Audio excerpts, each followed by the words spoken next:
What are you worried about downloading to the provinces and species at risk? The provinces don't have the same capacity, and there are different federal and provincial jurisdictional areas. Historically in Canada, provinces have different levels of capacity to do, for instance, environmental assessments. So what we saw in C38, if you were to look at a common theme, Mr. Harper wants to call the common theme streamlining. In reality, the common theme is abandonment of environmental responsibilities by the federal government. So the Fisheries Act changes not only remove protection of fishery habitat in a wide part, in broad swath across Canada. The other part of the changes of the Fisheries Act were to say, if any province asks to take this on, we'll say okay. Same thing in the Canadian Environmental Assessment Act. If a province says we can do this environmental review, we are to say federally, okay, even if they don't establish that they have anything like equivalent regulations. This, I think, will be what we'll see in the Species at Risk Act. A province says, we'll take it on. So the question then is, what has happened to the federal areas of responsibility constitutionally? And as a matter of capacity, downloading to the provinces a whole lot of really significant environmentally critical protection measures without giving the provinces any new resources with which to protect those environmental resources is a prescription for species at risk going extinct, for areas of fisheries habitat being eliminated, for various coho and Chinook runs to go dead. We need to have a federal role in these areas. It's further dangerous made more dangerous by the elimination of so much environmental science to guide those policy decisions at both federal and provincial levels. What's an example of a species that is at risk, that if you download the whole thing to the provinces, you may see the end of that species? Pretty much anything, but give a specific example. In the case of, very critical example for British Columbians, we have a number of salmon on the endangered species list. We now have a combination of things. In the decision to, in C38, remove protection of fish habitat under the Fisheries Act, the subsequent decision from Department of Fisheries and Oceans was to lay off all of the habitat enforcement officers within DFO operating in British Columbia. So we're no longer going to have protection of critical habitat for certain salmon runs of coho and Chinook. Now, if on top of that Species at Risk Act downloads as well, the question is, will British Columbia step up and protect all the species, replace all those jobs? The answer is no. We certainly haven't seen any new BC staff attached to protection of salmon resources, and salmon are clearly a federal responsibility. So it's if you look at other species at risk, woodland caribou, for instance, we have a lot of pressure on woodland caribou habitat in northern Alberta coming from expansion of the oil sands. I certainly commend Premier Alison Redford for making a decision to set aside some areas of northern Alberta in the Athabasca region so that there's some conservation zones. But without a coordinated effort under the Species at Risk Act, downloading it to the provinces is and particularly in northern Alberta, the amount of land now protected or on its way to being protected at the provincial level isn't sufficient to keep the species extant, and indeed it may be extirpated from areas of Alberta. Certain subspecies of woodland caribou are in more trouble than others. So if you don't have a federal approach under the Species at Risk Act, then you're going to see species disappearing. Au printemps, vous avez fait une lutte contre ces 38 que vous avez perdu.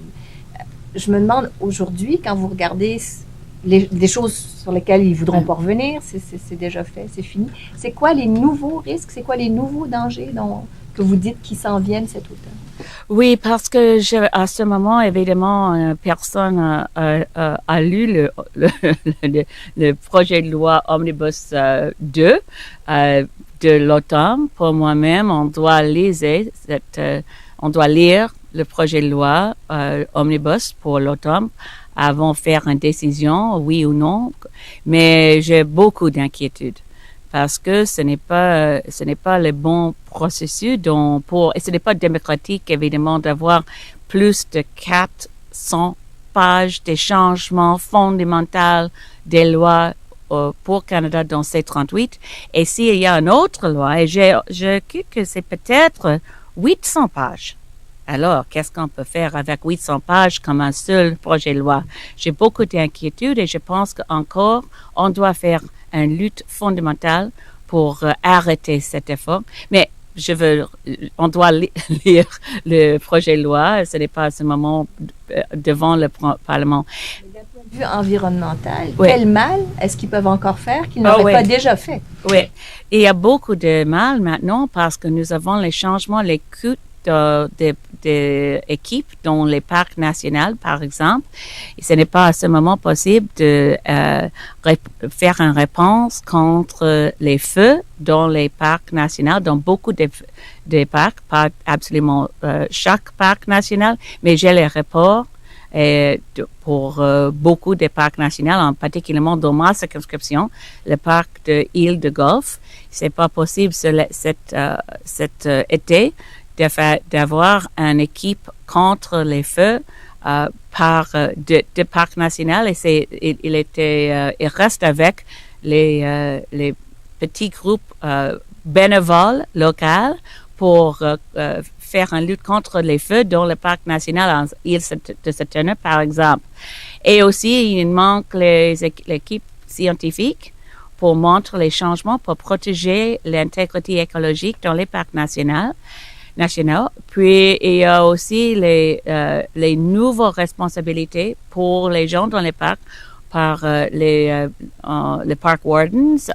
Maintenant, on les autres nouvelles responsabilités au cause de ces 38, qu'on doit répondre pour tous les autres lois criminelles dans les parcs. On doit faire les réponses comme les polices, mais ce n'est pas la responsabilité corps du parc national. C'est beaucoup de choses qui ont fait maintenant déjà. You didn't understand my question. My question was so we know all the damage they've done with C-38 for the environment. What more damage can they do? That's my question. Oh oui, pardon. Il y a beaucoup de choses plus qu'on peut faire et c'est pour ça que j'ai beaucoup d'inquiétudes.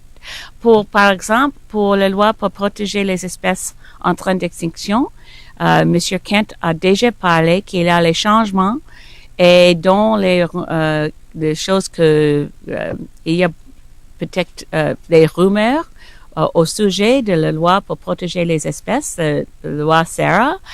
Et tous les rumeurs, c'est mal pour réduire les responsabilités du gouvernement au niveau fédéral, pour réduire les protections des espèces menacées, pour donner aux provinces toutes les responsabilités pour protéger les espèces en train d'extinction.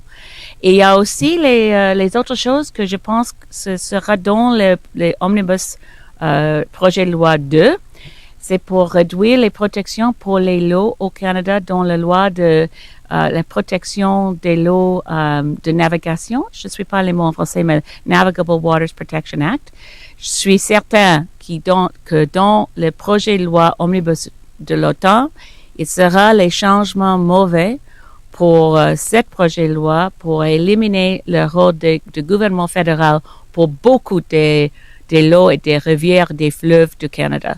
So we're seeing a lot. The threat is there very clearly in a second omnibus budget bill to do more damage to the environment, particularly through the Navigable Waters Protection Act being changed to reduce the federal role and it lines up with the Enbridge pipeline as a threat as well, to eliminate the federal role in unnamed waterways that are in remote location that under the law we had in 1867 until 2009 would clearly have been navigable waters. This government has made a number of changes, twice so far they've made significant changes to the Navigable Waters Protection Act, and my information is they're not done yet. On the next deal, when you were saying, when is someone going to start talking about national security and communist China, what specifically are you worried that the Chinese could do by taking over Nexen?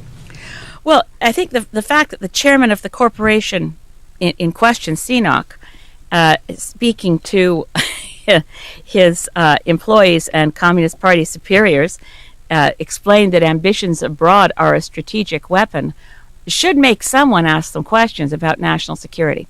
So in a very specific context, coupled with the foreign investment protection review agreements, which appear to have been signed, foreign investment protection and promotion agreement was signed on just last Sunday, September 9th, in Russia at the meeting of which Mr. Harper and President Hu Jintao were attending in Russia. They've now inked an agreement that Parliament hasn't yet seen.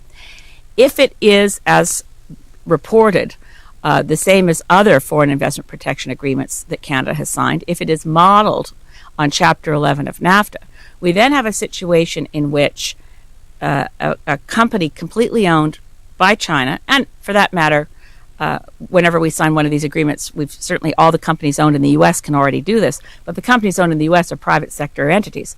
We now would have a situation where the Chinese Communist government would have the ability to veto health, safety, environmental regulations of all kinds if they made the case that this affected their level of anticipated profit. That's how investor-state provision agreements work. And so while it's being presented to the Canadian public that we're now protecting investor rights for Canadian companies that want to invest in China, and it's a very good question whether there's any reciprocity on the part of China to let Canadians invest there. But meanwhile, the real impact is going to be that on Canadian, if Fort McMurray decides to pass a bylaw that improves local air quality, China could sue for damages. Sue the government of Canada for any local decision making by Fort McMurray City Council, or the province of Alberta, or the province of British Columbia, or the federal government of Canada. So as a national, that affects perhaps more the net benefit question. But in terms of national, in what agreement would that be allowed? That's under the Fort McMurray. What is the Foreign Investment Protection and Promotion Agreement signed on September 9th? We still haven't seen the text, but all the analysis of it that has appeared elsewhere. I have for instance, there's a note to their clients prepared by Heenan Blakey. Canada concludes FIPA with China, April 2012, with the best information that they have. This agreement will be modeled on what they call the NAFTA-based Canadian model. FIPA brings the concept of expropriation one step further in that it also protects investors against less extreme or obvious actions which are, quote, tantamount to expropriation, unquote. This is what has led to, for instance, Canada repealing the law we put in place that banned the toxic gasoline additive that was manganese-based. It also led to a case Canada lost against a PCB destruction company called SD Myers in Ohio that sued Canada when we didn't allow the export of PCB contaminated waste to the U.S. We lost that case against SD Myers. In each of these instances, tens of millions of dollars ended up going to U.S.-based corporations. And in the case of the Ethel case, Ethel Corporation out of Richmond, Virginia, which is the one that made the toxic gasoline additive, we repealed a law. Now, this is quite egregious when it's private sector U.S. companies getting Canadian laws repealed. But take it to the next level. According to everything I can see, and as a member of Parliament, I haven't seen the agreement Stephen Harper signed with China. No one has. I think that's alarming, especially since we're about to see a decision for a very large Canadian energy giant, Nexen, to be purchased by Sinopec for $15 billion, which, as even Jack Mintz pointed out, state-owned enterprises have more cash. They are not it's not a, what you call fair level playing field with other private sector investors. They are awash with cash, and Communist China is able to put down $15 billion as a bid for Nexen, which they then describe themselves as a strategic weapon. What kind of effect does this have on national security? Well, I think it's a question we should be discussing. If it's a national security question that we're able to say, what about the suppression of Tibetan monks? And not just suppression, what about the killing of Tibetan monks? What about the suppression of Chinese Catholics who operate in their houses illegally to have worship? What about what happens to Falun Gong practitioners in China? What about what happens to Chinese dissidents? what begins to happen to Canada's role in the world when Chinese state-owned enterprises own, at this point, I've seen estimates up to $35 billion worth of investments in Canada's oil sands. What happens if we decide, for strategic reasons, that we want to keep oil domestically? That could be a national security concern. Does anyone think we're going to be able to say no to China? Our last chance to say no to China comes in two decisions: saying no to CNOOC on the Nexen bid, and saying no to the Great Pipeline of China across northern British Columbia in the Enbridge PetroChina offer. Those two things, we sort of have the horses out of the barn, but we've got to find some way to close the gate before this is just so far gone that Canada becomes a resource colony of China, and there's nothing any of us can do about it to say, why didn't anyone mention it at the time? New favorite back and forth between the NDP and the Conservatives over a carbon tax. Do you plan to, or cap and trade? Yeah. Do you plan to weigh in on that, and what do you think about the way I'd love to weigh in on that. Thank you. You're the first person who. It's obvious that it's it's appalling to me to watch responsible people run away from a good idea as quickly as they want to scamper away. I think the leader of the official opposition, I think Mr. Mulcair, should be ashamed for the role the NDP has had in the past and currently in demonizing a carbon tax. Someone needs to step up and say, wait a minute, British Columbia has a carbon tax and it's working. It's reduced emissions. It's reduced dependence. It's working at the pump. It's not. British Columbians are largely supportive of it. After bringing it in, Gordon Campbell got re-elected. The tax that brought him down wasn't the carbon tax; it was the HST. We're looking at economies around the world where it's working, and in fact, the economies in Europe right now that are the strongest, like Germany and Sweden and Denmark and Norway, the economies that are bailing out the rest are economies that had carbon taxes, reduced emissions, while they also had economic growth. I think so. I wish that we weren't. It's sort of like the reminds me of Brer Rabbit and the Tar Baby. Somebody's got to step up and say, wait a minute, that's a good decision. Don't keep running away from it.